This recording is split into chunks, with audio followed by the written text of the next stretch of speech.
Niagara College staff and students at the college's teaching brewery, once again through their support behind inclusivity in the industry by collaborating on a series of beers that coincided with International Women's Day. It is one of those industries that is kind of STEM-based. It's a science-based industry. To be in any of the beverage alcohol production type of fields, you have to have a good understanding of science and an interest in how do you use scientific principles of microbiology and chemistry to create a craft product, to create an artistic kind of product, right? That's your own.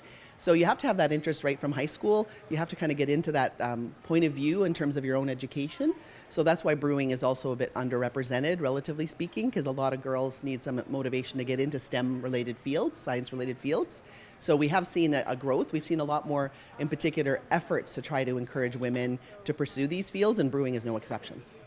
Several beers are already available for sale on campus, but you'll have to wait approximately 1 month to taste Nicola Davies' Rose Thorn Ale that was being prepared on what the program calls a collaboration brew day.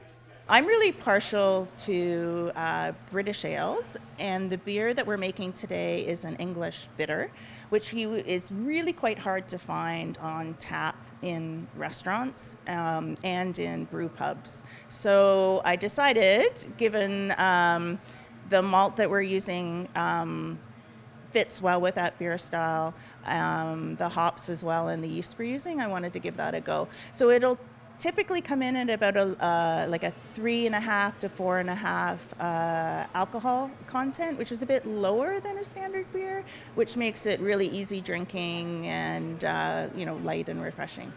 Amanda Blaze was one of 5 women to graduate from the program in January. Her recipe, called Gold Blush, is one of this year's offerings.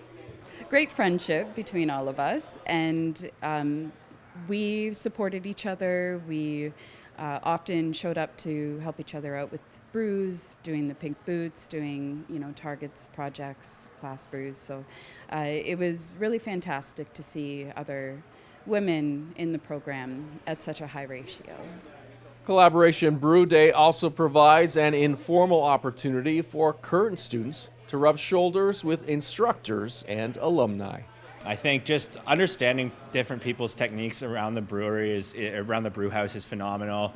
Everyone's got their own approaches, but at the end of the day, we are producing a recipe. So seeing that there are different ways to achieve the same result is great, because it's an experience. This is an experiential program.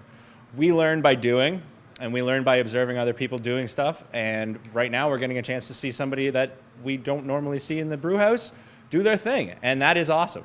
Oh no, absolutely. That's one thing about brewing in this culture, this college in particular, is that it is very welcoming for returning alumni, for people from industry. They put the call out. They're very well connected through social media and various groups in that environment. So it really is a day that people can come back and sort of remember what it was like to be a student here, touch base again, build their networks. Absolutely.